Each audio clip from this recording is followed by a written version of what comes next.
그래서 오늘은 우리가 그동안에 한 번도 경험해 보지 못하는 가난이 저희한테 올 겁니다. 그리고 각 개인은 대다수가 파산을 하게 될 거로 예상이 됩니다. 그리고 경기가 그렇게 무너지면 당연히 폭동이 일어나겠죠. 그리고 혼돈이 전 세계적으로 일어나게 될 겁니다. 이것은 누구에 의해서인가 지금 계속해서 세계 분위기가 바뀌고 있어요. 그래서 지금은 정말 시골로 내려가야 할 때라는 거예요. 왜냐하면 자급자족할 수 있는 작은 땅이라도 마련해야 될 시점이 너무 가까이 와 있어요. 그래서 우리 오늘 이 어느 정도 와 있는지 한번 같이 공부하는 시간이 됐으면 좋겠습니다. 만물의 끝에는 혼란과 반역이 극에 달하게 될 거라고 이야기를 하고 있어요. 사단은 매우 부지런한 성경 연구가이다. 그는 자기의 때가 얼마 남지 않은 것을 알고 각 방면에 있어서 하나님의 지상사업을 방해하려고 노력한다. 이렇게 나와 있어요. 그래서 사단은 지금 성경의 마지막 때가 어떤 상황이 될지를 이미 알고 있어요. 그래서 거기에 맞춰서 자기가 최대한 노력을 하고 있는 거예요. 그 마지막 때가 바로 극심한 혼란이 우리 주변에 오게 될 겁니다. 지상 만물의 끝이 신속히 다가오고 있는 현 시대에 사단은 세상을 함정에 빠뜨리고자 필사적인 노력을 경주하고 있다. 사단은 사람들의 마음을 지배하고 구원을 얻는 데 필수적인 진리로부터 관심을 돌리게 하려고 많은 계략들을 고안하고 있다. 그렇죠. 요즘은 먹고 사는 게 너무 빡빡하죠. 그래서 먹고 사는 것도 힘든데 무슨 교회를 다니고 무슨 하나님을 찾느냐. 지금 먹고 사는 거에 다들 힘들어하고 있는, 이게 사단이 마지막 때 쳐놓은 덫이라는 거예요. 근데 정말 하나님을 믿노라고 하는 사람들도 그 덫에 빠져 있는 거예요. 너무 바빠. 너무 바쁘게 움직이고 있다는 거예요. 매 도시마다 그의 대리자들은 하나님의 율법을 반대하는 자들의 단체를 분주히 조직하고 있다. 대기만자는 혼란과 반역의 요소를 도입하려고 활동하고 있으며 사람들은 지식을 쫓지 않는 열심으로 자신을 불태우고 있다. 자, 마지막 때는 단체로 움직이게 돼 있는데 이 단체들이 혼란과 반역을 만들어낸다라는 거예요. 자, 혼란과 반역의 요소는 무엇이냐면 마지막 때는 우리가 경기가 어렵고 먹고 못 살면 어떻게 될까요? 예전에 LA 사건, 폭동 사건이 있었죠. 먹고 못 사니까 사람들이 법이고 뭐고 없죠. 일단 먹고 살아야 되니까 폭동이 일어나는 것이 바로 먹고 사는 문제하고 연결이 돼 있어요. 자, 무정부주의의 정신이 각국에 퍼지고 있으며 세계를 공포의 도가니로 몰아넣는 폭동들은 일단 통제를 벗어나면 세상을 재난과 황폐로 채우게 될 갇혀있는 정욕과 무법의 불의 징후에 지나지 않는다. 그래서 지금까지는 법에 의해서 내가 어느 정도 사람을 때리지도 않고 어느 정도 테두리 안에서 살고 있잖아요. 그런데 무정부 상태면 주변에 있는 사람을, 내가 그동안에 악심을 품었던 사람들, 그런 사람들을 막 죽일 수도 있다는 거예요. 팰 수도 있고. 이런 사상으로 마지막 때는 그게 달려갈 거라는 거예요. 현 사회는 성경에 기록된 홍수 전 세계의 상황으로 신속히 빠져들어가고 있다. 지금도 소위 그리스도 교국이라고 공언하는 지역에서 고대 세계 죄인들의 멸망을 초래한 그 흉악하고 무서운 범죄들이 날마다 저질러지고 있다. 그렇죠? 우리가 기독교인이라는 그리스도국이라고 하는 곳, 미국에서는 특히나 마약, 폭력 엄청나죠? 우리나라는요? 우리나라도 요즘 묻지마 폭행이 엄청나게 성행하고 있죠. 지금 이게 마지막으로 달려가고 있다라는 걸 꼭 기억해야 된다라는 거예요. 근데 마지막 때는 노동조합에 지배하는 세력이 매우 강압적이 되기 전 시골로 내려가래요. 자, 이 노동조합의 힘이 엄청나게 강화가 될 거예요. 특히나 한국에서 최근 내에 노란 봉투법이 발의가 되는데 지금 국회에 계류가 돼서 통과시킨다고 하죠. 이거는 무엇이냐면 앞으로 기업 총수가 또는 기업 경영자가 경영을 할 때 반드시 노동조합의 노동자들에게 허가를 득해야 된다라는 법이에요. 그리고 만약에 미국에 내가 투자를 한다. 그건 지금 이제 경영권이기 때문에 투자할 수 있죠. 근데 앞으로는 노조의 허락을 받아야지만 투자할 수가 있어요. 이게 노동조합의 힘이 너무 세진 거예요. 근데 이게 전 세계적인 추세라는 거예요. 노동조합에 지배하는 세력이 매우 강압적인 성격을 띨 그 시기가 급히 다가오고 있다. 너무 급하게 다가오고 있어요. 이게 시간이 너무 빠르게 정말 우리 주변에 너무 빠르게 오고 있다라는 거예요. 주님께서는 거듭거듭 우리 신자들이 가족들을 거느리고 도시를 떠나 저들이 먹을 양식을 재배할 수 있는 시골로 옮기도록 지시해 주셨다. 자, 우리가 작은 환란이 발생이 되면 저 그때 그래도 좀 믿음이 있으니까 도시에 있으면서 믿음 굳건히 지키겠습니다. 이게 믿음일까요? 믿음은 말씀이 왔을 때 움직이는 게 믿음이에요. 그래서 야고보서에서는 너희 믿음을 한번 보여줘봐라. 그냥 말로만 믿는다라고 얘기하지 말고 행함으로 보여줘라. 그게 믿음이라는 거예요. 그냥 마음이 감동돼서 움직이는 것을 바로 믿음이라고 하죠. 움직이는 것까지가 믿음이고 움직이지 않는 것은 신념이라고 해요. 나는 이렇게 믿음이 굳건히 있어서 하나님이 도와주실 거야. 예전에 그 예루살렘이 멸망하기 전에 거기에 있는 랍비들이나 또 신실한 하나님을 믿는 사람들이 거기 많았다라고 이야기합니다. 근데 그 믿었다라고 하는 사람들은 다 신념을 가지고 믿었어요. 그래서 거기에선 정말 몇백만 명이 죽었죠. 100만 명 이상이 죽은 거잖아요. 왜냐하면 믿음이라는 건 가라고 할 때 가는 게 믿음이라는 거예요. 나는 신념으로 지키겠습니다. 이건 믿음 아니에요. 지금 이런 노동조합에 지배하는 세력이 매우 강압적으로 성격을 띨 때 우리는 가라고 지금 이야기를 했을 때는 가는 게 믿음이라고요. 그 이유는 장차 물건을 사고 파는 문제가 매우 심각해질 것이기 때문이다. 우리들은 지금 여러 번 반복하여 우리들에게 주신 지시에 이 말씀을 유의하기 시작해야 한다. 정말 여러 번 이젠 이야기했죠. 이게 거의 끝까지 와 있어요. 정말 이 말씀을 받고 우리는 지금 움직일 때 도시를 떠나서 주택들이 서로 밀집되어 있지 않고 원수들의 간섭과 방해에서 해방될 수 있는 후미진 시골 지방으로 가라. 자, 여기서 후미진 시골 지방이에요. 지방. 저 산골짜기 막 들어가는 거 이것도 되게 좋지요. 그런데 하나님께서는 우리 보고 거점은 시골에 있을 때 말씀을 전하는 거, 경고의 기별은 도시 안에서 하라는 거예요. 근데 산속에 들어가는 거 물론 좋습니다. 거기서 영성 쌓고 하는 거. 그런데 하나님의 말씀을 우리가 보면 우리는 하나님의 계명을 지키는 백성으로서 도시를 떠나야 한다. 우리는 에녹이 한 것처럼 도시 안에서 일하되 그 안에서 살아서는 안 된다.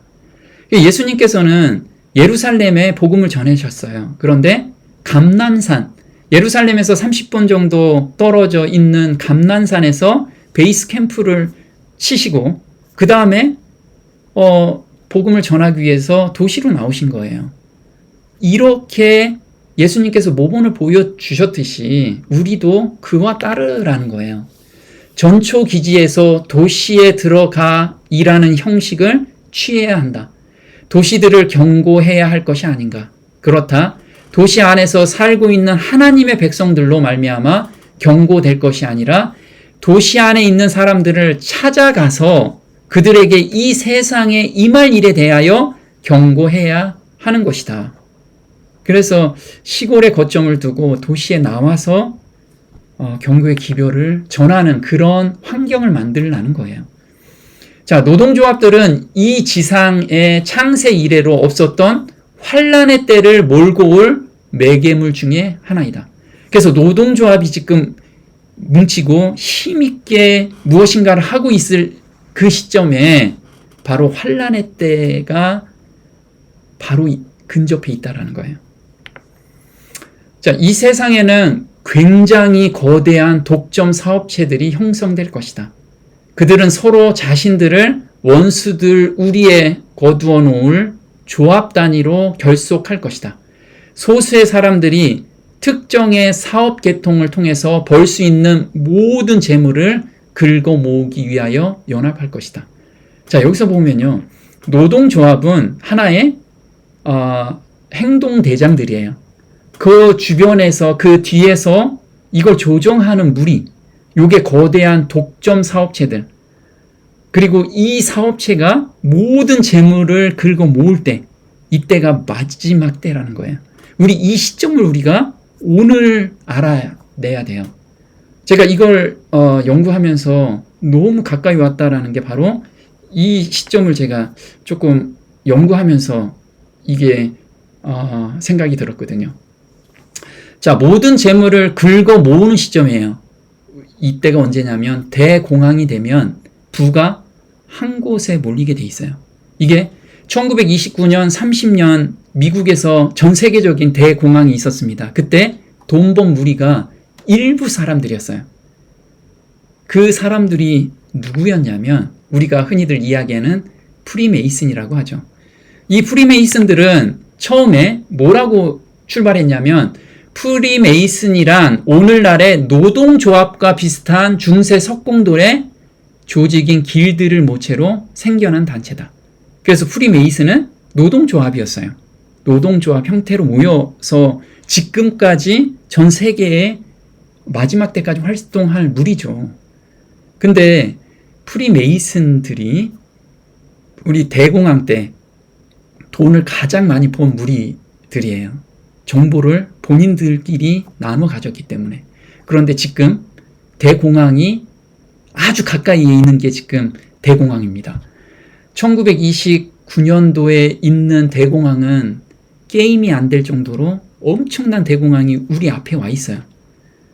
근데 그 배후에 누군가가 지금 조종하고 있습니다. 프랑스 혁명, 제2차 세계대전, 1990년대 말 아시아 금융 위기 등 이 모든 것을 조종한 배후가 바로 프리메이슨이라고, 이게 음모론이라고 이야기를 하죠. 그런데 사실 프리메이슨들이 하고 있는 것을 우리는 알아야 된다는 거예요. 근데 BBC 뉴스에서 프리메이슨에 대한 팩트를 조사를 했어요. 그런데 전 세계에 600만 명이나 되는 프리메이슨들이 지금 활동을 하고 있어요.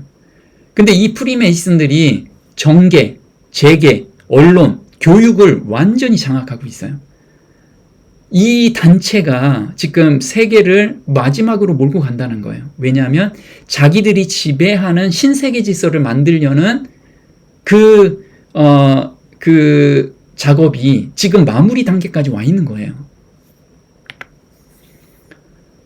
자, 임마누엘 왕의 피 묻은 깃발 아래 선 자들은 프리메이슨, 비밀 공제 조합, 이게 단체죠. 프리메이슨이나 어떤 비밀 조직체에도 가입할 수 없다. 살아계신 하나님의 이는 진리의 빛을 받고도 이러한 단체를 유지하는 어떤 자에게도 찍혀지지 않을 것이다. 그리스도는 분열되지 않았으며 그리스도인들은 하나님과 돈을 함께 섬길 수 없다. 자, 여기서 프리메이슨이라고 정확하게 말씀을 하셨는데, 프리메이슨에 들어가면 여기는 돈 따라간다는 거예요. 그래서 절대 하나님을 섬길 수 없는 사상으로 물들게 되는 거예요. 왜냐하면 프리메이슨의 사상은 빛의 천사 루시퍼가 하나님이라고 섬기고 있기 때문에, 그리고 악에서 선이 나온다고 생각하기 때문에 여기에 들어가면 사상이 바뀌는 거예요. 돈이 최고라는 거. 이걸 우리가 알아야 돼요. 자, 지난 시간에도 우리가 공부했죠. 프리메이슨, 대규모 노동조합의 탄생은 프리메이슨의 작품인데요. 우리가 바벨탑 사건, 이때 시작된 것이 프리메이슨이었죠. 이 바벨탑 사건이 마지막 때까지 이 세력이 지구를 끌고 가고 마지막 때까지 주도한다라는 거예요. 사단의 대리자들이죠. 자, 프리메이슨 깃발에 새겨진 자기들의 슬로건입니다. 뭐냐면 혼란을 통해 질서를 만든다. 그래서 신세계 질서는 굉장히 혼돈 가운데로 만들어낼 거예요. 그게 바로 이번에 대공황을 계획하고 있는 거죠. 그리고 3차 세계대전을 계획하고 있고. 그런데 프리메이슨의 전략이 새겨진 인장에는 악에서 선이 나온다. 이 악에서 선이 나온다는 기본 사상을 가지고 있다라는 거예요. 자, 대공황 때 우리 한번 보도록 할게요. 대공황 때 민주당에서 대통령이 당선이 됐죠. 우리 많이 들어봤습니다. 프랭클린 디 루즈벨트. 루즈벨트 모르는 분 없지요. 이분은 워낙 정책을 잘해서 3선을 하고 4번의 대통령 임기를 거친 분입니다. 그래서 대공황을 극복한 분이에요. 그런데 놀랍게도 이 대공황 때 누가 돈을 많이 벌었냐면 비밀 조직단체, 프리메이슨에 가입되어 있는 그 사람들은 떼돈을 벌었어요. 그런데 여기에서 무엇이 나왔냐면 교섭단체, 드디어 노동조합의 활성화를 이분이 만들어놨어요. 그래서 노동자의 입김이 이때부터 엄청나게 세지기 시작한 거예요. 그래서 뉴딜 정책으로 대공황을 탈출시켰는데 또 하나의 업적은 단체 교섭의 활성화를 시켜놨다라는 거예요. 그래서 전미 노동조합 회의의 성장과 1930년대 중반의 연자 파업 물결은 기업 현장에서 단체 교섭이 실질적으로 작동하는 계기가 되었다. 그래서 이때부터 노조 파업을 본격적으로 노조들이 할 수가 있는 그런 법적 기반을 만들어낸 분이 바로 이분이죠. 근데 놀랍게도 위키피디아에서 공개한 내용이죠. Presidents of the United States who were Freemasons. 자, 누가 미국 대통령 중에 누가 프리메이슨인지 다 조사해서 공개해놨어요. 근데 루즈벨트는 프리메이슨 최고 높은 단계인 33도 마스터 메이슨이었어요. 자, 그 다음에 또 어떤 사람이 프리메이슨이었을까요? 미국의 건국 아버지라고 하죠. 조지 워싱턴. 조지 워싱턴은 프리메이슨이었어요. 그래서 조선일보에서 이걸 소개시키는데 책을 소개하면서 조선일보에서 쓴 거예요. 미국이라는 국가가 우리는 기독교 국가라고 생각을 하죠. 그런데 프리메이슨 사상에 의해서 건국된 나라다. 프리메이슨의 사상은 뭐죠? 악에서 선이 나온다. 이것을 기반으로 된 국가라는 거예요. 그래서 제가 조사를 좀 해봤습니다. 내셔널 파크 서비스라고 해서 미국 국립공원 관리공단 홈페이지에 들어가 보면 조지 워싱턴 대통령이 될 때 우리는 미국 대통령들은 선서를 하는데 그 성경에 손을 얹고 선서를 합니다. 그런데 조지 워싱턴이 이 성경책입니다.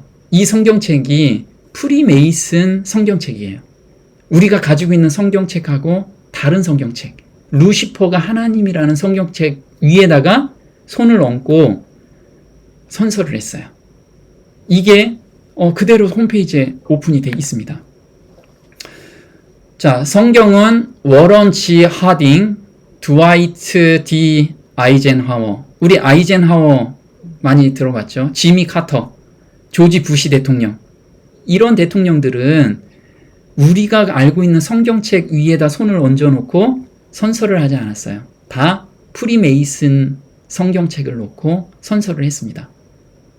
1909년 1월 20일 버락 오바마가 제44대 대통령으로 취임했을 때 세인트 존스 로치와 워싱턴 바이블 회원들은 연방 홀 계단에 있는 조지 워싱턴 동상 앞에서 이 뜻깊은 날을 기념하기 위해 특별 행사를 참여했습니다. 프리메이슨의 성경책에 손을 얹어놓고 버락 오바마까지. 그래서 미국은 프리메이슨 사상으로 건국된 나라다. 그래서 여기서 이야기를 해요. 정말 그럴까? 자, 미국 건국 아버지인 프랭클린과 워싱턴이 프리메이슨 단원이었다는 소설 속의 이야기는 과연 믿을 수 있을까? 결론부터 말하자면 이것은 사실인 것으로 보인다. 사실인 것으로 드러났어요. 그래서 지금 이 사진은 뭐냐면 1793년도에 워싱턴이 국회의사당 주춧돌을 놓을 때 의식을 그림으로 그려놓은 거예요. 그런데 놀랍게도 워싱턴 대통령의 앞치마에 프리메이슨 로고가 새겨져 있는 것을 볼 수가 있어요. 자, 두 번째 보면 우리가 프랑스 혁명을 볼 수가 있죠. 이 그림 보면 프랑스 혁명으로 볼 수가 있습니다. 이 프랑스 혁명도 누군가가 일으켰겠죠.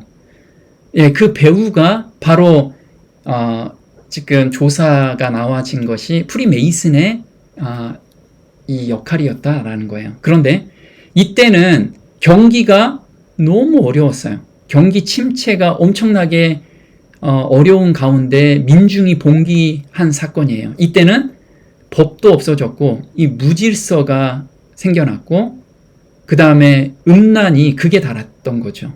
이게 마지막 때 똑같이 일어날 거예요. 언제? 경기가 완전히 무너질 때. 근데 경기 무너지는 것은 바로 문턱 앞에 있다라는 거예요.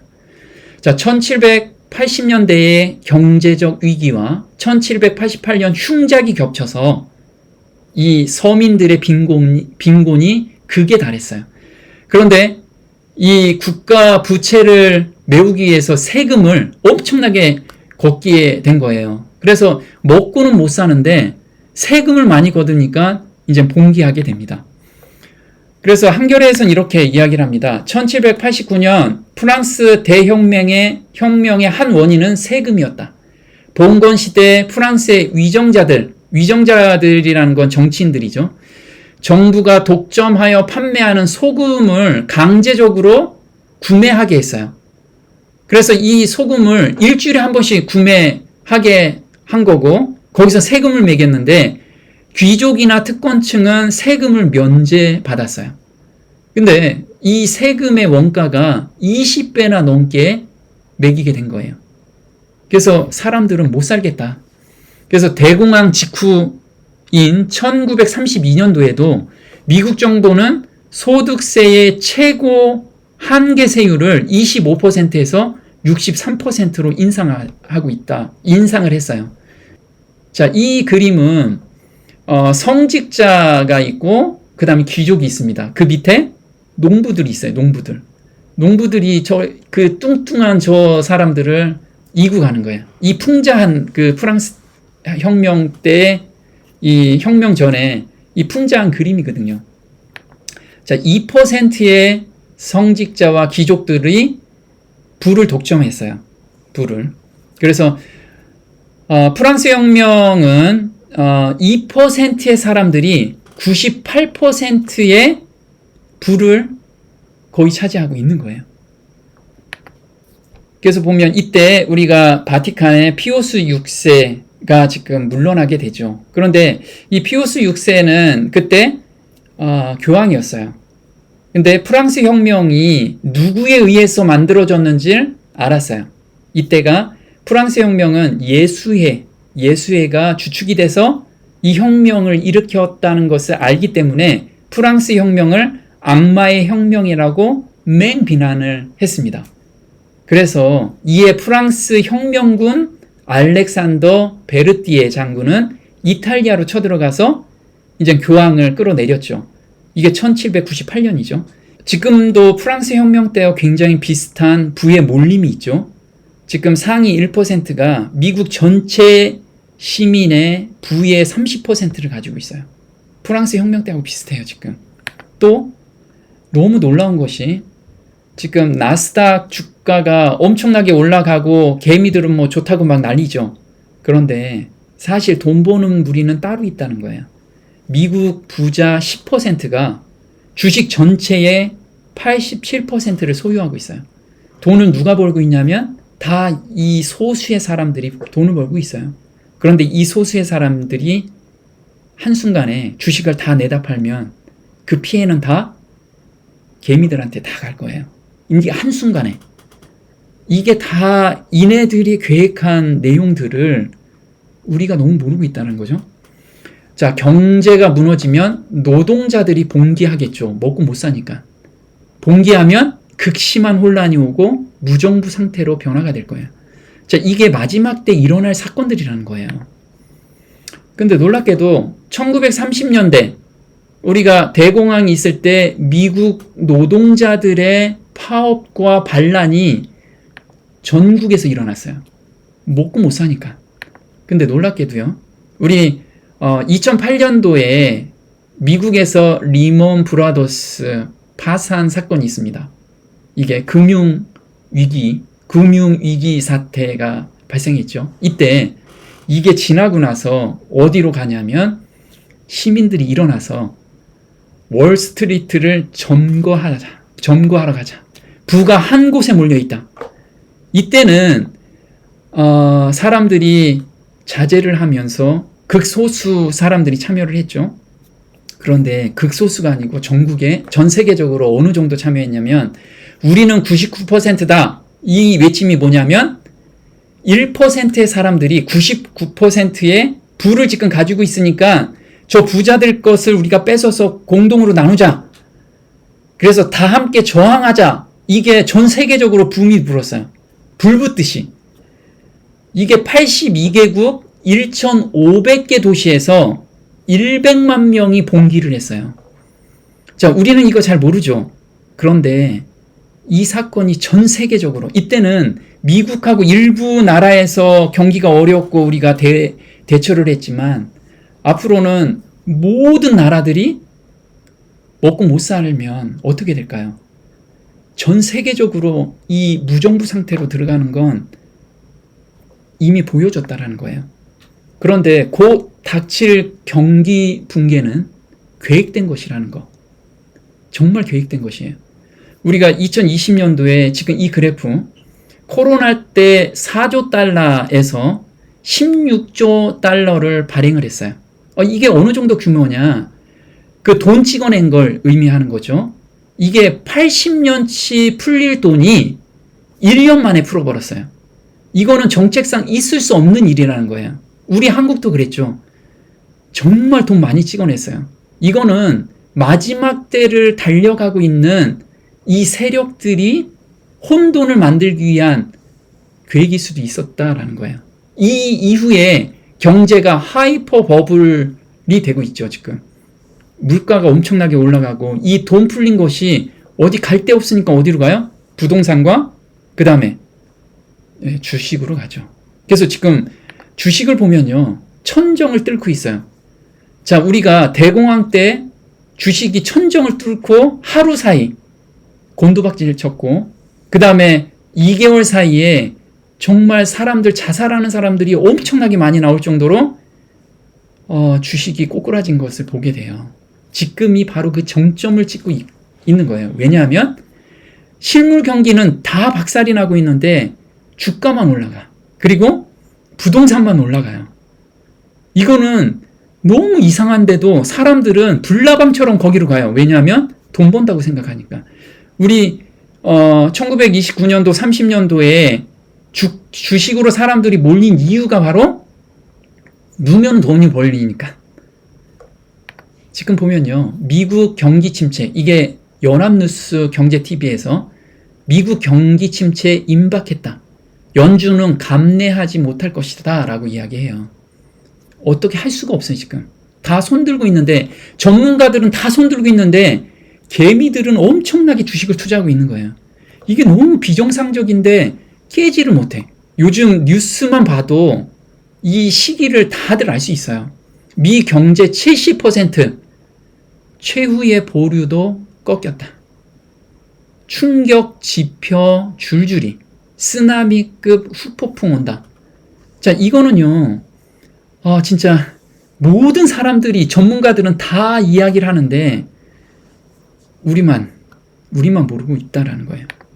지금 경기는 너무 마지막으로 달려가고 있다라는 거 우리는 좀 기억했으면 좋겠어요. 자, 프랑스 혁명이 왜 프리메이슨의 프리메이슨이 일으켰냐? 여기에서 이제 데이터가 나오는데요.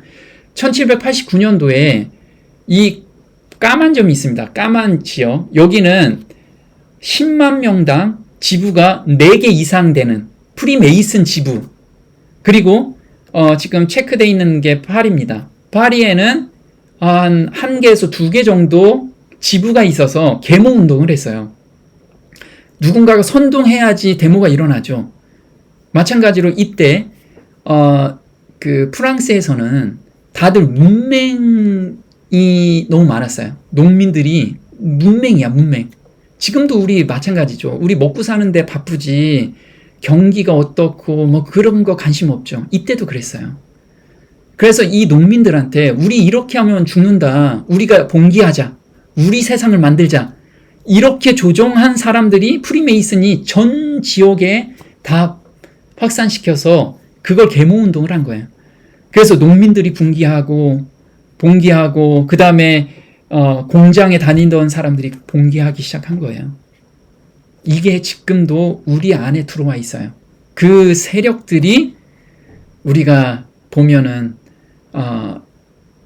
우리 주변에도 있어요. 지금 정권을 잡은 우리도 마찬가지고요. 그래서 프리메이슨이 주도한 프랑스 대혁명이라고 이야기를 하죠. 자, 이 사진은 뭐냐면 우리 많이 들어본 거예요. 루브르 박물관 있죠. 루브르 박물관에서 프리메이슨이 이걸 만든 거예요. 근데 루브르 박물관 앞에 이 유리 피라미드로 만들었는데 몇 개냐면 666개로 만들었어요. 그래서 이거를 프리메이슨 본인들은 우리 작품이야 라고 다 지금 곳곳에서 자기들이 드러내고 있어요. 우리가 등한히 하는 거죠. 그리고 프랑스 혁명 사상은 자유, 평등, 박애의 정신이라는 거예요. 자유, 평등, 박애의 정신. 그래서 프랑스 혁명 때는 무신론과 음란이 극에 달했죠. 그래서 프랑스는 특히 소돔에서 현저하게 나타났던 특징을 드러내었다. 자, 지금 우리가 조금 전에 말씀드렸듯이 법으로 우리 평등법 있죠. 포괄적 평등법. 이게 통과가 되면 이 소돔의 이 사상들이 어려서부터 애들을 다 지배하게 될 거예요. 그리고 무신론과 음란한 상태를 기록해 놨다. 결혼 제도를 무너뜨리는 것보다 더욱 효과적인 방법은 없을 것이다. 이게 하나님 법을 무시하는 게 결혼 제도를 무너뜨리면 이보다 효과적인 거 없다라는 거예요. 그래서 지금 우리 결혼 제도를 무너뜨리고 있죠. 자, 마지막 때 하나님의 법과 사단의 법이 충돌을 하는데 이렇게 보죠. 루시퍼는 빛과 선의 하나님으로서 인류를 위해 어둠과 악의 하나님인 아도나이와 싸우고 있다. 지금 이 프리메이슨들이 생각하는 건 뭐냐면 루시퍼가 진정한 하나님이다. 그리고 지금 우리가 믿고 있는 하나님은 악의 하나님이다. 그래서 싸우고 있다. 우리가 이겨야 된다. 이 사상을 가지고 성경도 자기들 성경을 만들어 놓은 거예요. 근데 미국 대통령들이 그 성경에 손을 얹고 충성을 맹세한 거라 이거죠. 사단의 생각은 피조물이 자신의 생각, 자기의 유익도 구해야지만 되지 않느냐. 그래서 자기의 유익은 뭐냐면 자유. 자유라는 건 자기 마음대로 할 수 있는 거. 뭐 내가 남자로 태어났는데 나 여자로 내가 생각해요. 그럼 여자로 바뀌는 이 자유. 결혼도 남자 여자고 뭐 해요? 남자끼리 해도 되는 거. 이 자유. 이게 자유 안에 들어가 있는 거예요. 자, 평등. 평등은 우리 지금 포괄적 그 법이 있죠. 이게 평등이에요. 어떤 법에 의해서 하나님의 법에 맞춰서 그 안에서의 자유, 평등, 박애면 좋겠는데 그게 아니고 그 법을 무너뜨리고 내 맘대로 하는 것이 사상이라는 거예요. 하나님의 생각은 남의 유익만을 구하는, 그래야지만 사랑과 공의가 온전히 쓸 수 있다라는 거죠. 자, 프리메이슨과 예수회의 정점은 한 곳으로 집중돼 있어요. 그래서 이게 지금 계급들입니다. 계급. 한쪽은 프리메이슨이고 한쪽은 예수회. 이 정점에 누가 있냐면 바로 교황권이 있습니다. 보면요, 프리메이슨의 계보를 올라가 보자. 모든 조직들을 타고 올라가 가장 정상에 이르러 세계 메이슨들의 우두머리가 누군지 살펴보면 당신은 예수회의 끔찍한 수장과 프리메이슨들의 우두머리가 같은 사람이라는 사실을 발견할 것이다. 자, 이게 여기 이걸 조사한 사람이 밝혀낸 내용이에요.